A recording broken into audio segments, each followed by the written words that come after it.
I'm Tom, And I'm Aaron. and welcome to Ace Trainers, the one-stop shop for trainers, breeders, leaders, and tamers. We talk anything and everything Pokemon, and welcome all trainers of all classes. Unless you're a super nerd. They are the worst. Each episode, we break down a topic chosen by us or the community and give our own voice to the Pokemon world. If you're a fan of all things Pokemon, you'll definitely find your place here. We're the Ace Trainers. Hey, Hi. hello, and welcome to Ace Trainers, a Pokemon podcast. The podcast for everyone except super nerds. They are terrible. The worst. I hate them all. We got a hell of a show lined up today. It's incredible. We got a great guest who I'm going to intro. You got it. I did the last one. You did the last one, so it's my turn, right? But this is your turn, so I hope our guest is ready for this incredible speech you're about to deliver. Incredible. Okay, so our guest today is a senior writer at Crunchyroll, as well as a writer for publications such as Polygon, Wired, Vulture, and Paste magazine. A clear fan of all things pop culture, Daniel can be seen talking about vintage horror movies, One Piece, Studio Ghibli, superhero movies, WWE, and even The Walking Dead.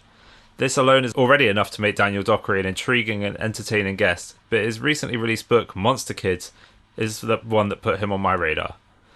Monster Kids is a book for everyone who loves collecting. As a fan of many franchises revolving around monsters, but still loving Pokemon above all, it felt tailor-made for me. The book touches on Digimon, Yu-Gi-Oh!, Card Captors, and even Monster Rancher, and the impact they had on impressionable minds in the 90s that still make an impact today.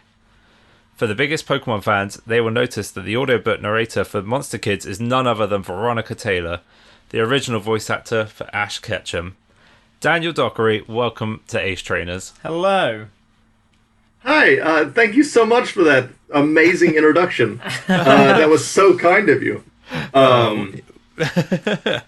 Usually when I'm on podcasts, it's like, here's Daniel Dockery. He's on the internet. But that was really nice. Thank you. We like to think of ourselves as like the flattering guys. We like bringing people on and make them feel good before they start. So, we're already on your side. Like we butter you up before we take you down? No. So I've got to ask, okay, we've touched on it slightly in the intro, but Veronica Taylor narrated your book. Like, How did that come about? Did you guys like know each other beforehand, or was this like a set up thing? We knew each other in the extent that she had no idea that I existed, and I had seen her voice as maybe one of the most formative acting performances of my young life. Oh yes. So we didn't know each other, and after I wrote the book, we started diving into because they wanted to do an audiobook. Running Press, the publisher, wanted to do an audiobook, and they asked me if I had any ideas of who I wanted to do it. And I knew some solid voices, I thought, and then they asked if I knew, do you know Veronica Taylor? And I was like, well, I'm aware. And they were like, well, she knew one of the producers at Hatchet Books. That's the big company that owns Running Press. Wow. And they'd worked together in the past on something. And they'd already run it by Veronica, and she was interested.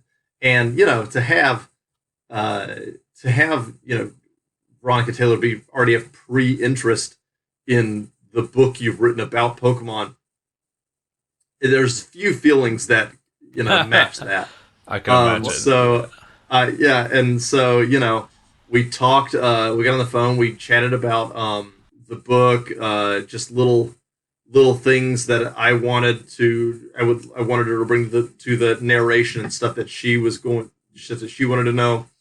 And it was great. And then, Veronica is amazingly nice, as anyone who's met her can attest. And later I never got a chance to interview her for the book itself. I wrote the book in retrospect, a very abridged timeline. And I tried to get as many interviews as possible, but I could never arrange one with Veronica. But I did end up interviewing her about a year later, and for an article on Crunchyroll, if you look it up, about when Ash Ketchum's retirement was announced.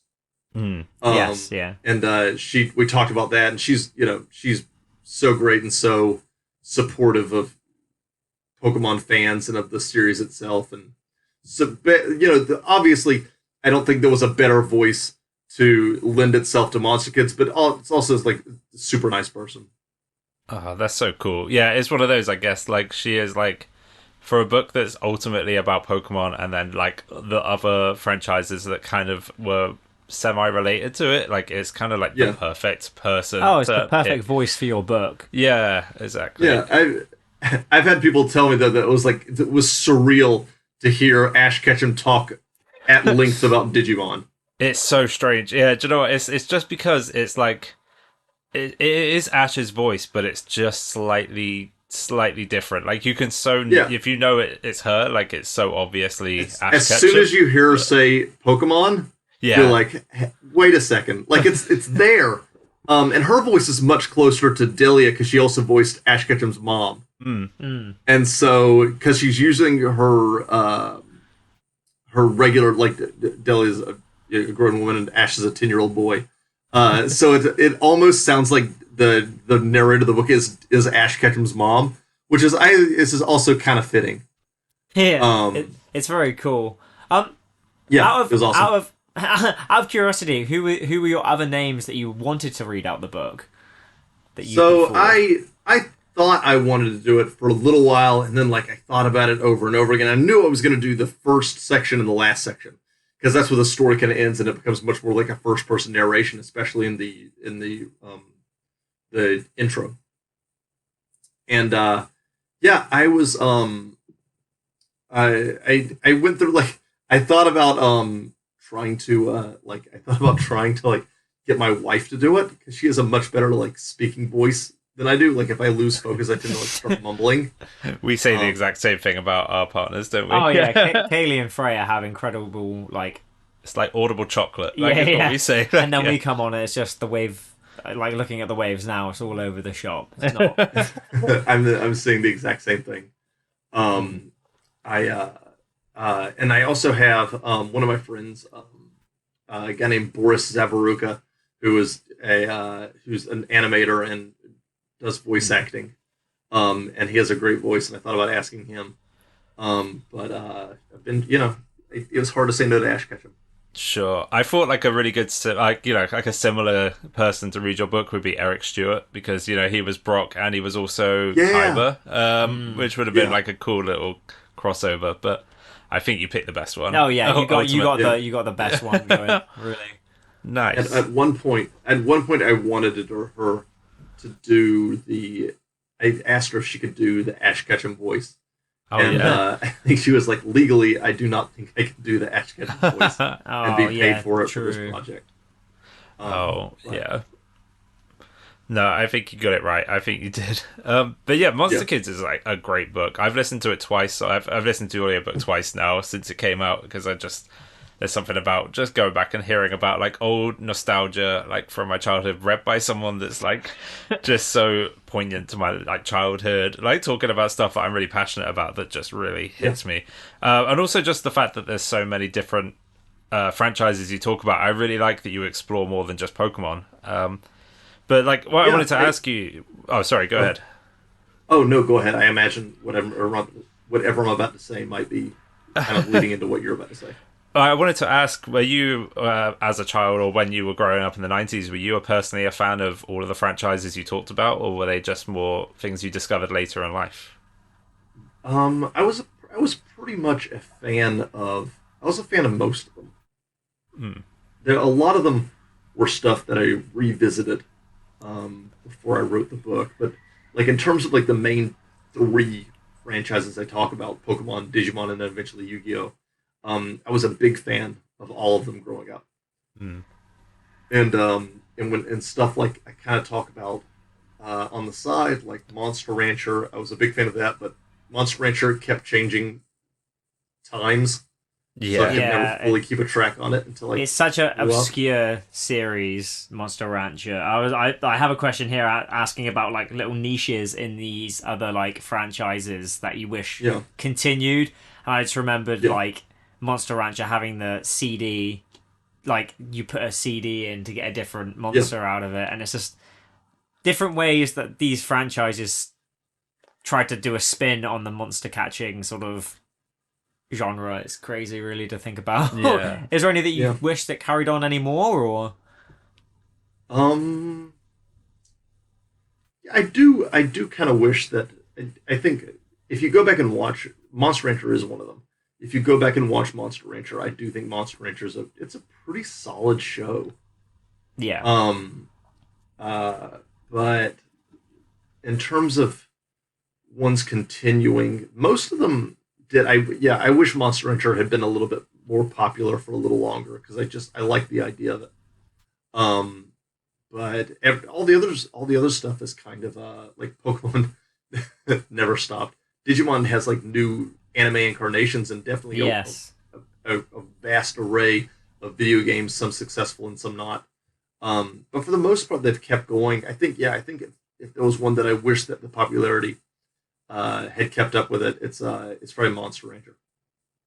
It's one that I never really like explored as a kid. Like it's something that was never even on my radar when I was a kid, and like I don't know why. Like it's one of those like I've heard about it and I've seen things about it. Like I've seen the weird like eyeball monster. I can't remember what his name is now. Swazo. Suizo.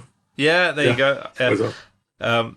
But yeah, like I think that would have really like interested me as a kid, just knowing that I could put in like a CD that was lying around my house and just like spawn some monster. Like It's very similar Yeah, to scanners. I don't know if you're very familiar with that, but it's like the toy that it's like a toy that scans Mhm. barcodes, and you get monsters coming up with that. And I was Yeah. like, that's another very similar sort of thing, but it's just something.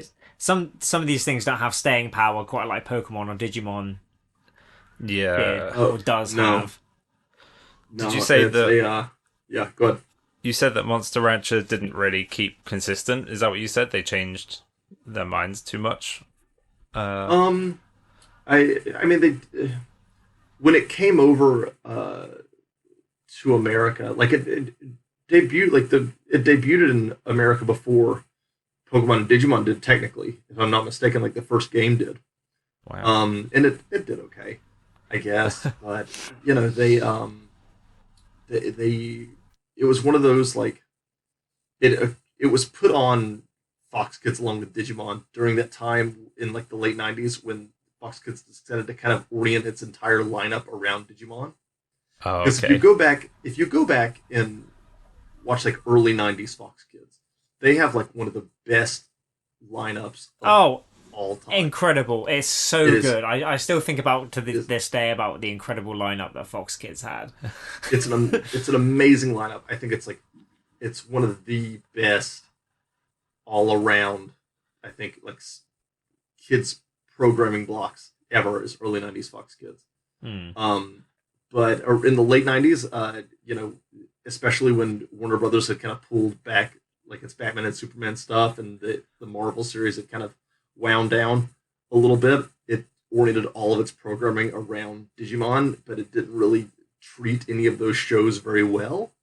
No. And Monster Rancher is one of them, and it just like it shows up at like the times would change. It would shows up like haphazard times, like it would show up on like different channels, and then like you'd catch one part of a story somewhere, and then the next time you'd watch it, it would be like Oh. an episode set way back, and it just like it if you're trying to make a like a serial storytelling that Monster Rancher kind of is, you gotta be consistent with it. Yeah, that's and also it. and also as I wrote about the video games, like they were putting a disc in, is a pretty quick way to fossilize yourself. Yeah, Yeah, I was very. thinking that. Yeah, how would you do that now? Like if you were trying to do What it. Yeah. about on the Switch now? And I was just thinking, how Is it? does it Yeah. work on the Switch? So I I haven't think even it's like picked it different. up. It's pretty fun. I like Monster Rancher 2 a lot.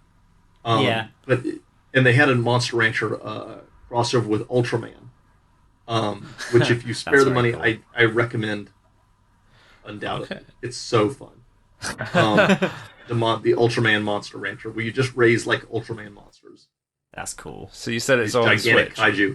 kaiju. Yeah, it's on. It's I'll on take a look Switch when at the I moment, get yeah. off this call. I'm gonna go check it out because I've never really looked at much Monster Rancher. Maybe I should like get my feet wet. Yeah. Well, other ones that it's are quite very similar fun. are like other ones that are similar as things like Metabots is another one which is sort of similar to. Yeah. I think that there was a lot of games and an anime that came out a long time ago, and it's just sort of a franchise that stopped. And it was, I think it wasn't quite monster catching, but it was very RPG. Yeah. You're talking Metabots? Yeah, yeah. Yeah, I talk about Metabots. Metabots is another one of those late stage Fox Kids shows Yes. where it's all over the place. It is so hard to watch. You can't watch it anywhere. It's now. Well, it's Discotheque Media. Just I don't recall, because I know that they just released a very, very nice looking high def Blu-ray of Digimon Digital Monsters, the English dub, and they're going to do the same for Digimon Adventure, the Japanese version later this year, which is fantastic. But I know that they've released at least a few of the Metabots dub seasons. I don't know if they've done this. Makes me feel like, because I love Discotheque. I feel like I could shill Discotheque for this entire podcast. They're fantastic. They're the best anime home video available right now. Fantastic. I have to definitely look into that, because there's a lot of anime that we can't get hold of or watch. Yeah. Yeah. Go. Yeah. Them and Anime Limited and G Kids and stuff are doing some really, really cool stuff with anime home video production.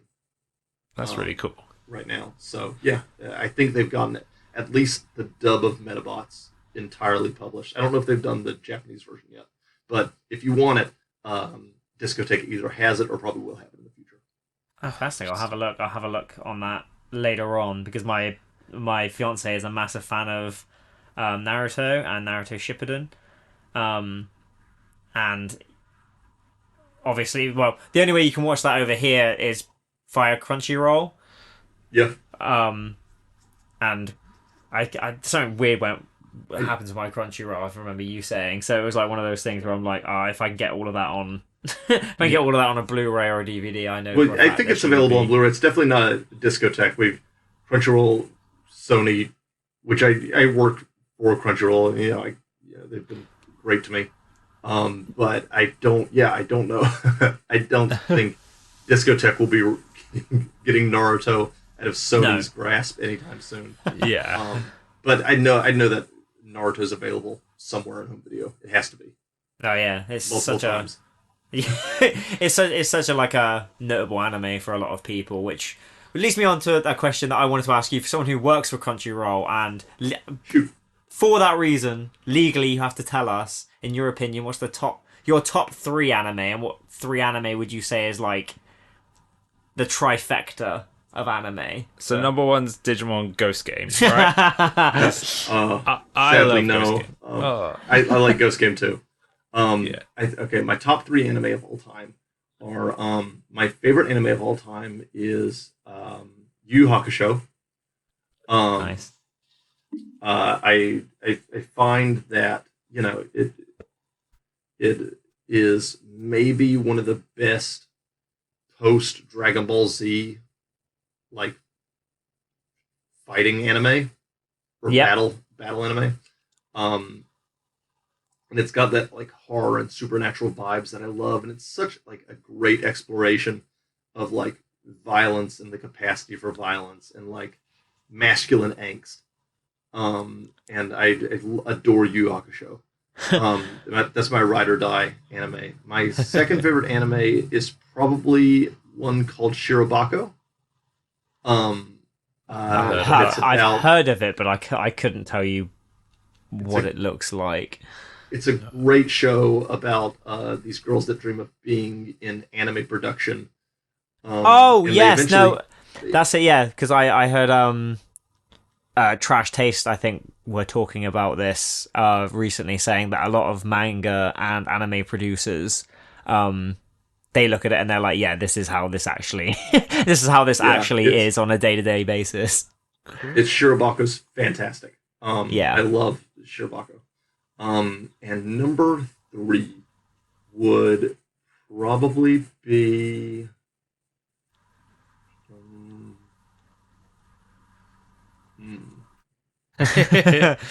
so hard to pick. so difficult. You know what? I'm gonna go with probably. I don't think this is my third favorite, which is the first one that jumps in my head that I have spent so much time with is One Piece. One Piece is I have essentially I have written so much about One Piece in my life, and I've spent so much time and putting together videos about One Piece and finding clips and watching it and reading it, and working with people on One Piece projects. And I feel like I don't think I've dedicated, other than Pokemon for this monster, I don't think I've dedicated my life to a pop culture subject as much as I have to One Piece. And One Piece has been very good to me. So I'm going to say One Piece. And I also really like One Piece. I think One Piece is a fantastic modern odyssey. Oh, it's one of those things where it's gone on for so long, and that's a feat in its own. Yeah. Right. And people often cite that as like one of the big three, which I feel like that debate goes on quite a lot. People say it's like Naruto, Bleach, and One Piece are the it's Naruto, Dragon Ball, One Piece. Come on. Okay. So if I may, the big three. May away. The expert speaking, please. No, I don't mean to. I'm not an expert at literally anything. I feel like you're more of an expert because you work for Crunchyroll, though, so you have much. Well, anyway, okay, so the discussions about the big three are kind of weird because we usually refer to big three as like the top three anime or the top three Weekly Shonen Jump based anime at any given time. Yeah, but the big three being One Piece, Naruto, and Bleach. Happened at a very, very specific time period under very specific circumstances that can't really be replicated again. No. Quick history lesson. It's the early 90s, and all of a sudden, Weekly Shonen Jump's circulation starts dropping fast. And this kind of has to do with the fact that a lot of the major series, whether it's Dragon Ball or Yu Yu Hakusho or Slam Dunk, all ended within the same 2-year time period. So they lose some of their top titles. And the mid-90s for Weekly Shonen Jump is not, I wouldn't say that it's floundering, but it just doesn't have a flagship. No. And then One Piece debuts. And then pretty soon after, fairly soon after, Naruto debuts. And a little bit after that, Bleach debuts. And this all, while it serves to increase notoriety for Weekly Shonen Jump, it also comes during a time when Weekly Shonen Jump and its publishers are making concentrated efforts to get more eyes on it overseas. We see, the Weekly Shonen Jump in the United States around that time, or a little bit after that time, and people are getting introduced, not years later through an anime adaptation or through books that they have to really search out to buy, but it's available on Barnes & Noble racks, the big Weekly Shonen Jump magazine they had. Yeah. And all of a sudden, they're not just getting these 3 typical manga in just Japan. They're getting a more worldwide audience, and also we're getting more and more anime on TV. So Naruto debuts while the Naruto manga is still running on Toonami, and Bleach does, and One Piece, took a little while to find its footing. But eventually it also becomes super popular in the West. But big three are not really whatever 3 Weekly Shonen Jump properties are popular at a certain time. They're the 3 Weekly Shonen Jump specific properties that became popular after a time when Weekly Shonen Jump was struggling to find 3 big titles like that. Yeah, it's really interesting because I feel like a lot of people nowadays, they still talk about, the big 3 now is this, and this, and they can never amount up to the original big 3. And also discussions about manga are, whoever your current big 3 is basically whoever discourse gets to you. Like people might say, the big 3 is, Demon Slayer, Chainsaw Man, Attack on Titan or whatever. I don't know. Yeah. But it's you know, because like so much of like anime discussion is about like is kind of in a bubble. There's entire wide worlds of series out there that are super popular that you just don't really talk about. So that's why I always kind of find like big three discussions to be a little bit askew, but that's me. It's just really. I like to see how anime over time has changed. Like at one point, it's been like My Hero, for example, or like Chainsaw Man, like you said, and etc. But it's just really interesting to hear your take as somebody who is probably the closest person to anime that we know or probably will speak to for a very long time. Sure. Yeah. It's incredibly cool to talk to somebody in this space. So thank you very much for Oh, no problem. answering all questions about anime. I actually wanted to ask you one thing about Pokemon specifically to do with anime. Okay. That I've had. I don't want to rant too hard about it, so I'm gonna like kind of keep it as light as I can. But there's like a frustration I have at the moment with Pokemon and the anime as it is. So we've had this issue where very recently the anime's ended and we've started a whole new series with a whole new cast of characters, and it's been big news, and there's been like so much stuff happening in Japan, but we're not seeing any of it over here in the UK or across anywhere else other than just Japan. But Pokemon Company are still acting as if we should all be seeing it. Like there was a new Pokemon shown that was like a turtle Pokemon in the very first episode of Pokemon Horizons, and they sent out emails. Like I got a personal email in my inbox about it saying like, oh, look at this new Pokemon. But the frustration I have is that there's no way for us to actually watch that episode legally. Like there isn't any and even if we could, there are no dubs. There's no dubs, there are no subs, so like you couldn't really watch it in the way you'd want to. So like I think my question kind of is, do you think it's time for Pokemon to add simulcast like Crunchyroll do, so that we can actually keep up with the Japanese releases of the anime? Because I feel like it's been a long time coming and it still isn't happening. I would adore Pokemon simulcast. I have no idea if or when they would want to implement that. Literally the most I can say about it is that Pokemon, both in its ethos for the franchise itself and both in its practices, typically has like one step forward toward progress. And I talk about this in the book: one step toward progress and one step toward nostalgia, or in this case, not really nostalgia, but the way that they've kind of always done stuff. Regardless of who's got the anime license, whether it's the Pokemon Company or 4Kids or whatever. And they're sticking to that. And I have no idea of when or how it could change. No clue. I mean, you are right. I mean, we've got some questions coming up about Pokemon and their views and their business structure, if you will.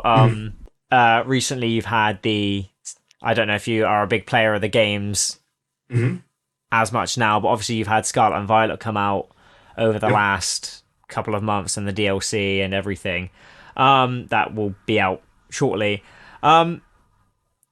What's your honest opinion on these later games? Because we spoke about it in our pilot episode, and we haven't really. Well, we've dipped in and out of this conversation quite a bit. And we had somebody ask us the other day, would you recommend Scarlet and Violet? And it really got me and you. We were both there like, I don't know. Because although the gameplay loop is fun and it is good, I wouldn't say it was my favorite Pokemon game or one that I would suggest to people when it comes to how to get into playing Pokemon. What would you say to that? Would you say that that's a fair statement, or would you say that they're trying their best? And I liked parts of Scarlet and Violet. I think there were a lot of aspects, especially when it came to the array of Pokemon that they put in the game. I really liked that. That's one of my favorite Pokemon collections for like a new set of games, alongside obviously all the old Pokemon that they put in, that I can think of in a few years. I really like the array of Pokemon. I liked a lot of the characters. Yeah, The open world stuff kind of left me cold sometimes, especially because if I feel like if you're going to play a modern Pokemon game, my favorite modern Pokemon game, and this is I say modern after the change to full 3D, it was Legends Arceus. yes, I adored that game. That game is so vibrant and fun and atmospheric, and very very quick, loose gameplay. Mm. And I think if you're going to get started and you're like equipped to play a Pokemon game and you want to play a modern Pokemon game, I think you should start with Legends Arceus. I If think you're it's such a good. yeah, Oh, sorry. I was gonna say I think go ahead. the problem is that game came out and it was such a highlight, and I think that was the benchmark. And then when they released, especially after Sword and Shield as well, and then they release Scarlet and Violet, which, yeah, like I said, the gameplay loop is fun and the Pokemon in it are cool, but it's just it let us down and I feel like it left us quite cold too in a lot of ways. That I feel like Pokemon or the Pokemon Company or Nintendo, Game Freak, whoever it is, need to let. I was speaking to you about this the other day. We think that they need to just give them more time, a year, to create something.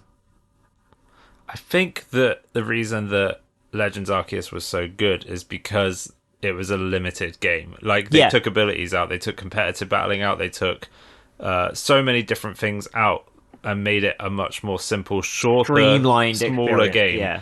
And it was great because of that. Whereas now they're trying to keep it as big as it's always been, and I feel like it's become it's like a bigger mountain. It's like the mountain is just growing while they're trying to climb it, and Yeah. it's like, Yeah.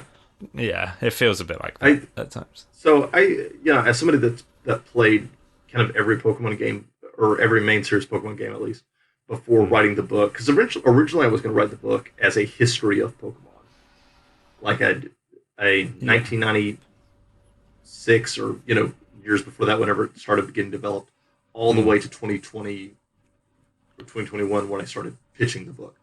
That was originally my goal, and I got a lot of feedback that was like, this is, publishing a book is a slow process. By the time this thing comes out, we're gonna have like 19 new Pokemon games by the end of the sentence.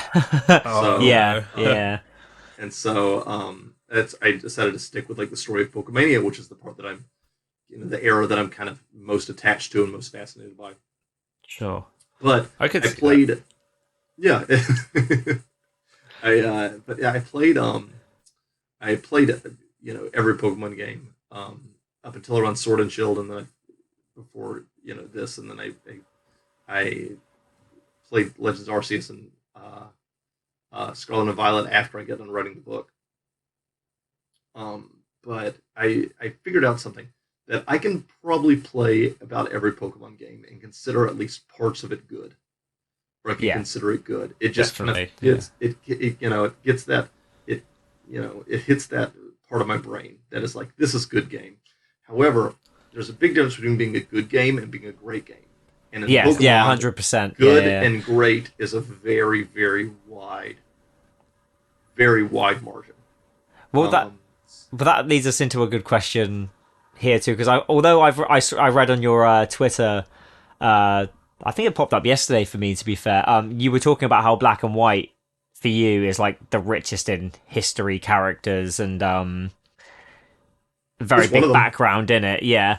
But what game? Which Pokemon game would you say is your like all-time favorite? Which one would you honestly, hand on heart, say that's the one?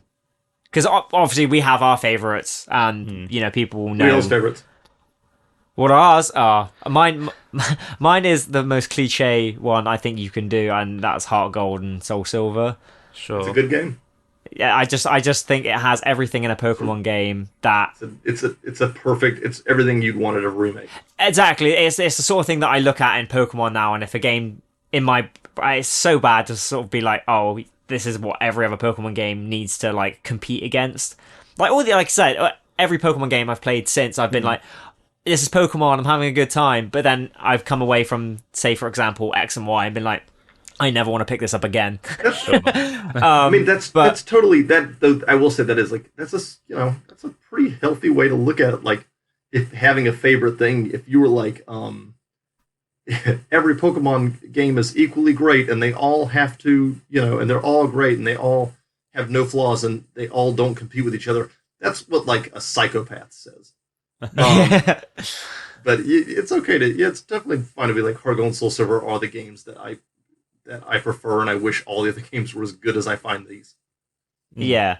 And what was yours, Tom? Well, I originally said Scarlet and Violet, and I think I still do stand by that. Like, because I think that Scarlet and Violet are great for the ambition and for the things that they try to do, even if it's not perfect. Like the quality of life improvements, the openness of the game, the fact that your Pokemon feel more interactable than ever. Like, it just makes me feel a lot more immersed in the world than I ever have, and I think that's the most important thing to me, is feeling immersed. Yeah. I also kind of, on a completely opposite scale, adore Pokemon Yellow and Gen 1, and like, I think it's the simplicity of it that I really enjoy, that I can just pick that up and there's no heavy story to follow. I'm just playing the game for its core mechanic, and I really enjoy that. I go back to Gen 1 at least once a year, I think.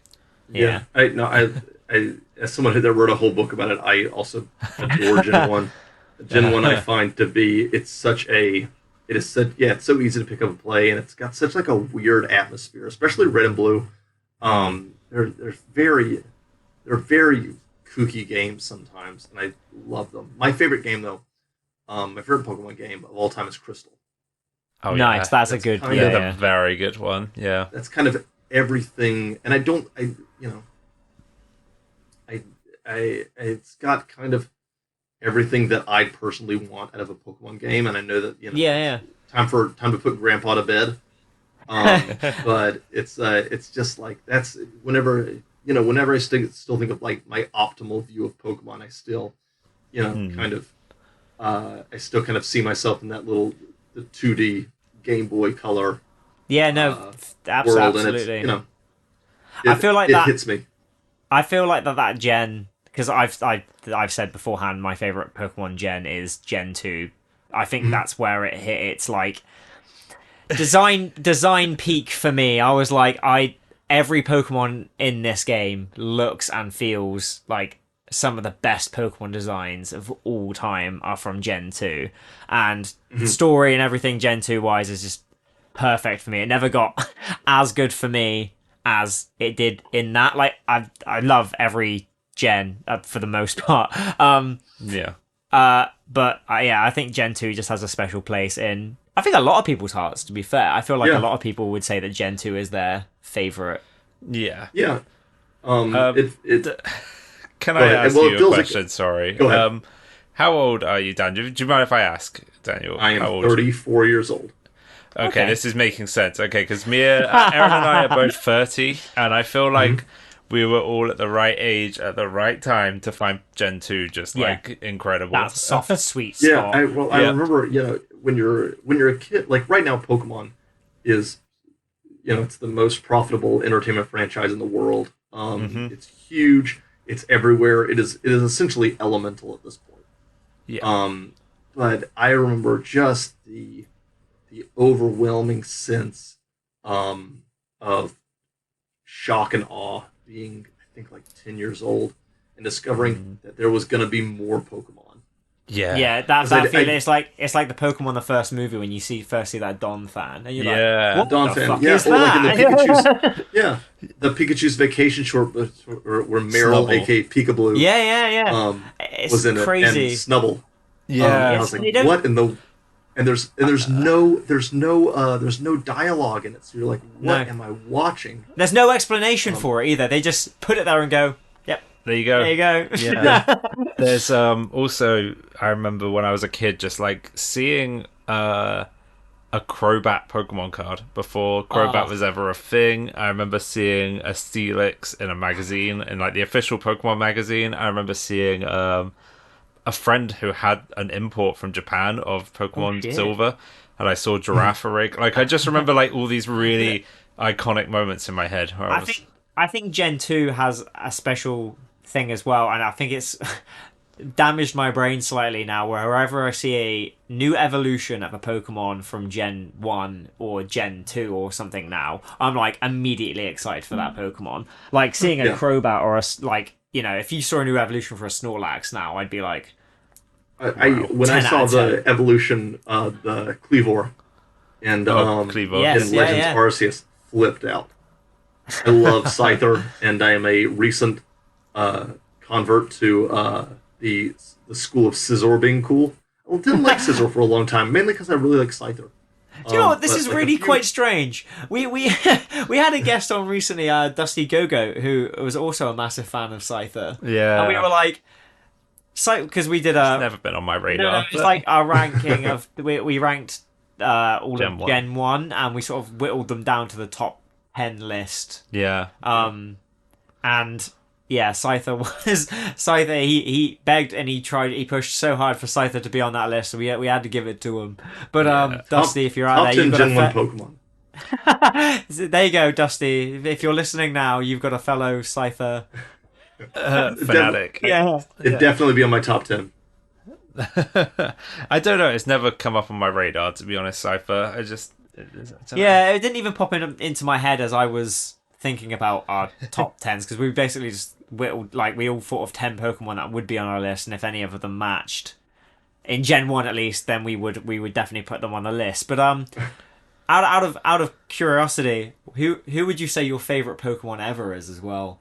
I know it's a very difficult question, but some people have a nostalgic place in their heart for some Pokemon. It's not difficult at all. It is Dragonite.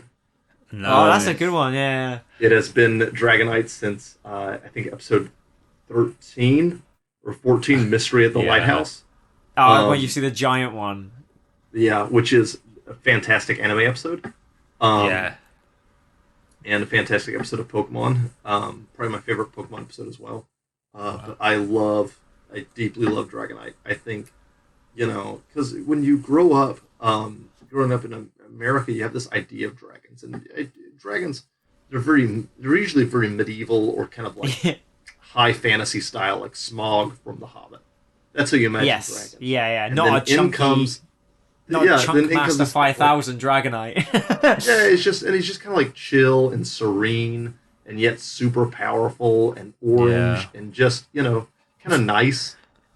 And in Pokemon the first movie, I remember seeing him and like sending him he was going to be in the movie, and I was like as like the number one Dragonite stan, I was just like, oh my gosh, what's Dragonite going to do in this one? Is he going to like fight Mewtwo in the climax? He delivered mail. And then he's like the mailman, and I'm like, oh, that's I feel fitting, like I guess. Dragonite has that very cool, like it being the first pseudo, I guess. It's like it has that appeal of being legendary, but it isn't, which is strange because Arcanite was meant to be a legendary and Yeah. it wasn't. I think, in the original games as well, just Dragonite was such a hard Pokemon to find, Yeah. capture. Like, you could only get it in the Safari Zone, and it was only a Dratini or maybe a Dragonair, and then you had to train that thing to, like, the highest So- level that any Pokemon had to get to, like, to evolve. Yeah, you've got to put the work in. I remember, I get a Dratini. Well, I didn't get it from the Safari Zone or like fishing, or surfing. I don't remember exactly how to get it in the Safari Zone. But I would just spend all my money buying coins in Celadon City, of course. and then I'd trade it in Dratini, in Pokemon Red to get that Dratini. I And then forget. Yeah. I've spent years of my life in the route right next to Celadon, walking back and forth, slowly using Dratini's wrap to grind up experience points. Years. I would say that like I've spent a total like year of my life just doing that, and then finally getting it to Dragonair, and like you gotta have his add TMs, but when I didn't think forward when I was a child. So just wrapping my life away. I love that though. There's just that like old nostalgia, like just takes me right back to my childhood. I love it. I think Gen 1 just has a special place. Like, everyone has special moments and memories from Gen 1 that... Yeah. I mean, it's the reason why they keep remaking it and putting it in everything is because they know that will get people excited, even though people will be very upset with them for a little bit about it. Yeah. Yeah, So, well, sorry. Go ahead. Go ahead. No, I mean, well, I think that's one of the reasons why I wrote the book, and one of the most gratifying things about the response to it is that Pokemon was so like universal, but everyone's story of how they got into Pokemon was so like special and singular, Yeah. and that's been super. That's been super nice for people to be like, for people to have read the book and then be like, oh, that part you talked about, that's the part where I jumped in. And I'm glad that I could like kind of chronicle that. But yeah, go ahead. What were you about to say? Oh, I was gonna ask you. I mean, talking about our like nostalgia going all the way back, like to our childhood. Like, How did it feel for you when you found out that Ash was going to be leaving the anime? How did it impact you? I'm obviously not as emotionally tied to the anime as I used to be, and I still, you know, I don't have that, and mainly because after Ash Ketchum is kind of a character that captured me at a very specific point in my life where I was the same age as Ash Ketchum. Yeah. When when the Pokemon anime debuted in the United States. And so, that was my point of highest emotional correspondence, with Ash Ketchum. But it was kind of like a hometown kid does good. Like, when you've lost contact with a friend and it's not because of anything either of you did wrong, just kind of life took you in different directions. And then that friend does something like announces like, hey, I'm having a child, or hey, I started a business, or like, hey, I got married, or like, hey, something great happened to me. And you're like, good for you, Yeah. It was kind of like that when like a friend that I'd lost touch with since childhood That's how did we sort something of put really it. cool. And I was like, good for you, man. You're moving on. Yeah. Going to middle school. They're definitely not putting him around the back and putting him down. No. That's, at least it's something. I don't know. There was something about it. Like I think we'd even said like earlier in the show before it got announced, we were like, they need to move on from Ash. Like, I think it was like a week before like I went away to Japan. I was like, yeah, we need a new set of characters, and we need to move on. And it happened so fast because Ash won. Like they announced that Ash was winning the world championship in the anime, and we were like, "Oh yeah, that's great. What's he gonna do now?" And then immediately after, they were like, "Oh, by the way, he's retiring." Yeah. So it was really came all at once there. His like greatest physical victory, and then the news that he was just gonna wander off somewhere else. It was one of those things where like it was. 1 week we were talking about, oh, it's time to move on from Ash. Yeah. And then finding out it was actually happening, it was almost like a gut punch for me. It was. I mean, it must have been harder for you because like I actively do watch the anime still. Like, I haven't watched all of it all my life, but my wife and I have really enjoyed Pokemon Journeys, and we both enjoyed Sun and Moon, and like we're kind of keeping up with it. So then I was Sun like, wait, fun. Sun and Moon's a good Sun show. was great. Yeah, I really enjoyed Sun and Moon a lot more than I thought I would. But Journeys is by far the best, I think, so far. And like getting through and enjoying that show and being like, this version of Ash is the best version of Ash we've ever had. He almost peaked in a way where it was like, what do you do? Yeah, they went so high that you can't. Yeah, how do you carry on with like the god of the greatest Pokemon trainer? How do you have like engaging stories with a trainer this powerful now? It made sense to get rid of him, but when you just suddenly realize it's actually happening and you're like, oh no, like I'm sad. Because it's not it's not like Digimon, for example, where like I said the characters have, although with Digimon you had them as a kids, but they've grown up and they've almost aged with you. Like throughout the years, you've seen them in the original series, and you saw them age up in O2, and then you saw them age up again in Tri, and now you've seen Ash and not Ash, Tai, and everybody age up again in Kizuna, which I haven't. The last movie. Yeah. But it's one of those things, and now they're sort of repeating that cycle again with the new adventure. And I was like, it has, and also like with Yu-Gi-Oh as well. Like you see them again later on in certain aspects, and you know the characters are still relevant. Whereas Ash, it feels like are they going to stop using Ash completely? Because there's one thing that we've talked about beforehand. Like now that this new series is happening, are they going to introduce Ash maybe a bit aged up? Yeah. Yeah, I don't know. I think my personal theory is that they started that new series of like Ash reboot movies. Yes. They have like they've gotten 3 in, and they had that special alternate Ash anime episode. But I feel like if Ash is going to come back, he's going to come back there.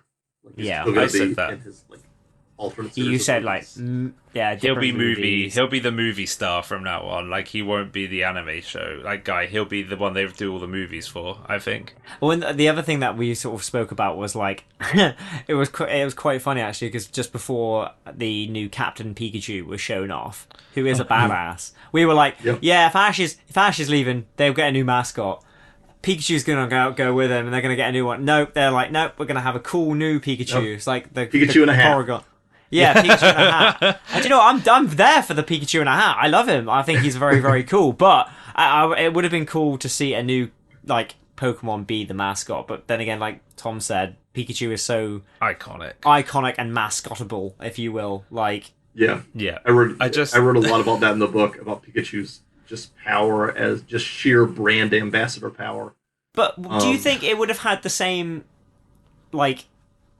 impact if, because originally it was meant to be Clefairy as the mascot, it was whittled down between the two. Do you reckon we would be saying the same thing about Clefairy now if it was Clefairy? Because all we've known is Pikachu being the mascot, if you know what I mean. So it's like one of those things where, you know, what if? I think Clefairy's. I don't think Clefairy would have worked as a mascot. No. I think the design is not malleable enough, and I think it has like one too many details. I think its tail is a little. This is very nerdy, but I think its I think its tail is too detailed for little kids to draw. Yeah. That's a very interesting thing to think about. Yeah. And I think Pikachu has that undeniable silhouette, whereas Clefairy is just kind of ball shaped. Well, I think that's one thing about character design that I've, as someone who looks into this quite often, is one thing that I learned is that if you can get a character's silhouette, if you can recognize a character immediately by a silhouette, you're winning. You've done your job right. Yeah. Yeah, and Pikachu's ears are as recognizable as like the double arches of the McDonald's sign, right? or Mickey Mouse's head, you know, like yeah, exactly. And I think it's I also think that how people have talked a lot about how kind of Pikachu was slimmed down. Early Pikachu is a little chunkier than later Pikachu, but that's just kind of almost also like a testament to a good design that you can just kind of change Pikachu to like whatever you need. And I have a very open heart for chunky Pikachu, best Pikachu. There's a version of Pikachu that I like quite a lot, and it was the ones very specifically. I think it was the one from the Celebrations anime that came out a couple of years ago. It's like the first episode of the Celebrations one. I think I know. And he looks more like Bean-like. He doesn't look quite. So he looks like the slimmed down Pikachu, but he's almost shorter. And I love that design of Pikachu. I like Pikachu looking almost like a jelly bean rather than big like round Pikachu. I Pikachu's design is iconic, which is also why I don't think they're ever going to do a alternate form to Pikachu, because although they've done Raichu, like Alolan Raichu, I don't think they would ever do a special Pikachu. Just put him in a hat. Just give him more hats. Did. Many times. You're talking specifically about Pokemon Generations. Yes, it's this one right here. One. Yeah. Big round head. It's got a really, really nice design for a Pikachu. Yeah, it's a really cool show. And it was also, it's like that Pikachu, especially in that first episode that he shows up in Generations, he does a lot of like running on all fours. Yes. Yeah. I really like that. I think as a like a lot of the art that I do is quite round and it's quite thick outlined and very cartoonish, and I think that design for Pikachu just works very well. But like I said, it's a testament to how good of a character he is that people can draw him in many many different ways, and he still people still go, oh yeah, it's Pikachu, like Yeah. and he still looks It's- adorable it's- in most ways. It's like Spider-Man. Like you can, as Oh, long as don't, you get 'cause- like certain aspects right, as long as you get certain aspects right, it looks identifiably Spider-Man. Yeah, Yeah, as sure. someone who's the also power a of a massive good- Spider-Man fan, so I am similarly a very big Spider-Man fan. I'm seeing the new I'm seeing Spider-Verse tomorrow, so I'm It's gonna ready be, to it's gonna be fantastic. cry my eyes out. And someone who doesn't have a PlayStation 5 watching the Spider-Man 2 gameplay trailer the other day made me very upset as a man. I was like, I'm not going to be able to play this game, and that makes me want to scream because I also love Venom and I love that whole symbiote Spider-Man sort of. Yeah, they have voicing Venom in this new one is Candyman, Tony Todd. Yes, and you don't get who him is- in to do a voice if he's a minor role. He's going to be playing a massive role in this. But sorry, this is a complete sidetrack now because Tom, although is a big Spider-Man fan, there's a theory going around at the moment that Peter is going to be Venom in this new game, which would be very, very interesting. Speaking to this is a bit of a spoiler for a comic now that is however old now, but in the comics, Venom kills Miles' mum. Okay. So a lot of people are like, if this is following a very similar thread, then that would be wild to have Peter be Venom and then go on like a mindless rampage and kill Miles' mum, who he's teamed up with in this game. But yeah, big Spider-Man nerd, so I apologize in advance. But No worries. But no, Venom. What do you think about that sort of? I mean, Venom and this whole gameplay aspect as well. Oh, I think it'd be cool.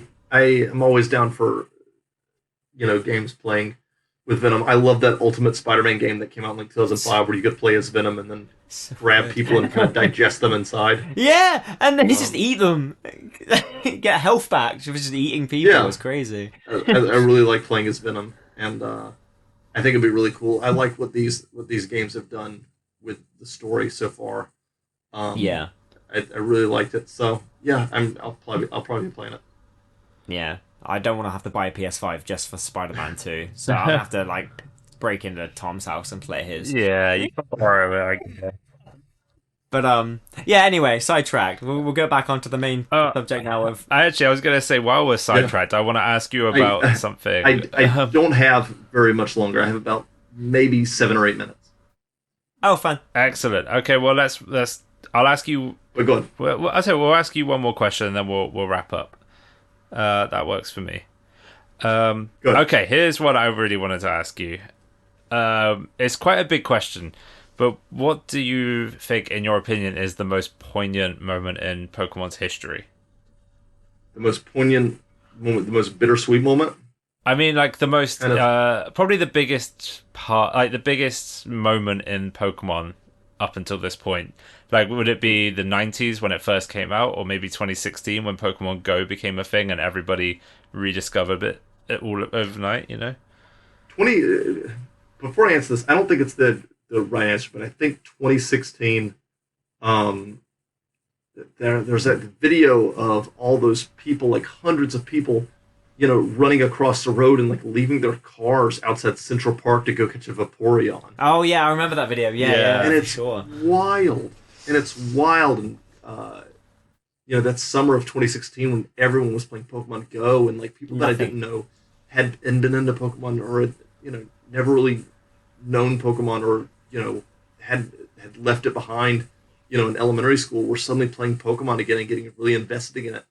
It was a very, very big moment. I think Nothing will ever be like. Nothing will ever recreate that moment. I'd be think. very surprised if it happened twice. For any franchise, let alone just Pokemon. But I think Pokemon's biggest moment, and I can only really speak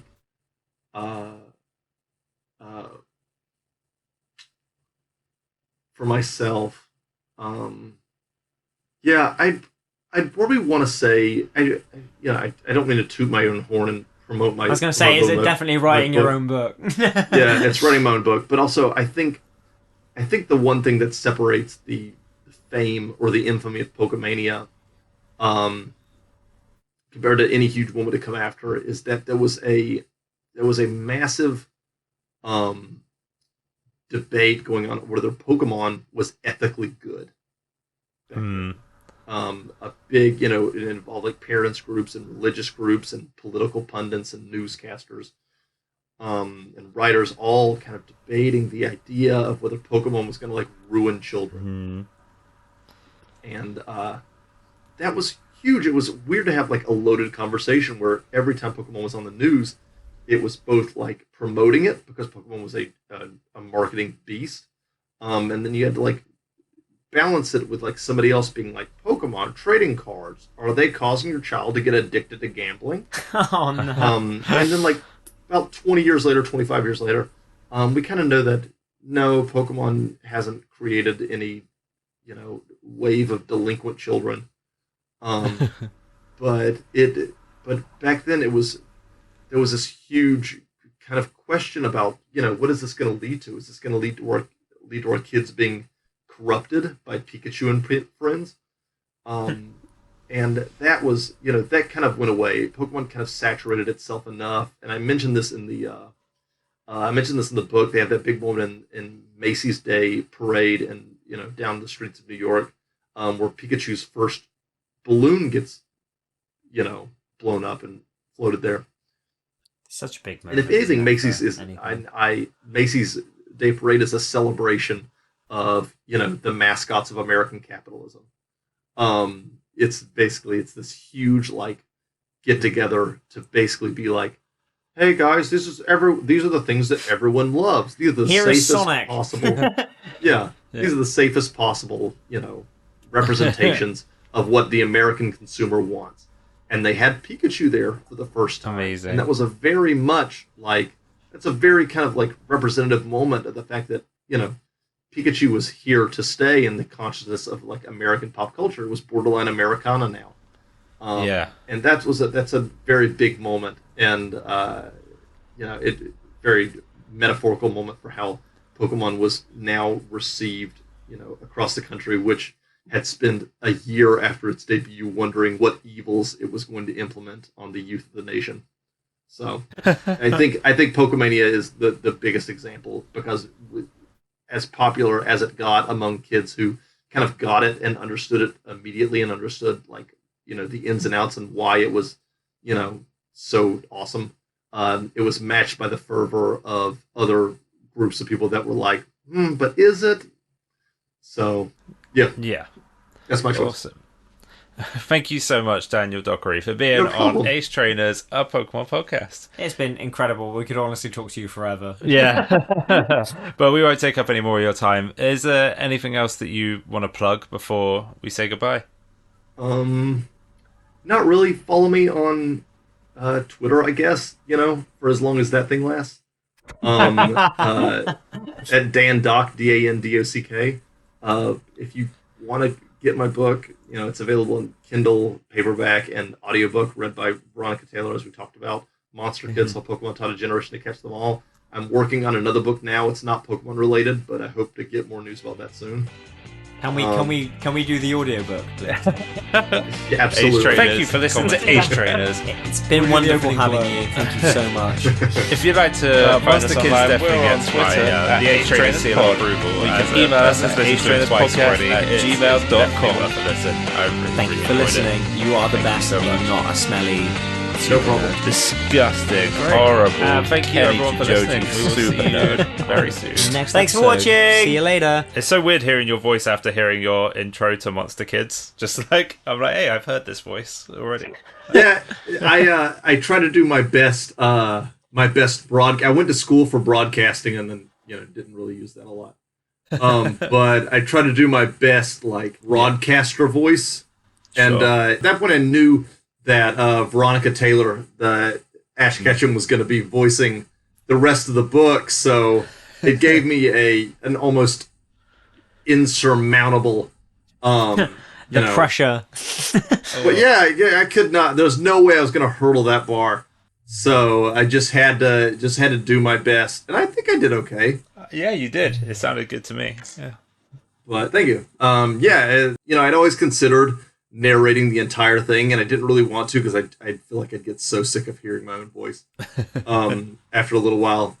And they asked me if I had anybody that I wanted to throw their hats in the ring for it, and I knew of a few people that might, and they were like, actually, do you know who Veronica Taylor is? And I was like, okay, well, if she's doing it, then then I withdraw all my nominations. I'm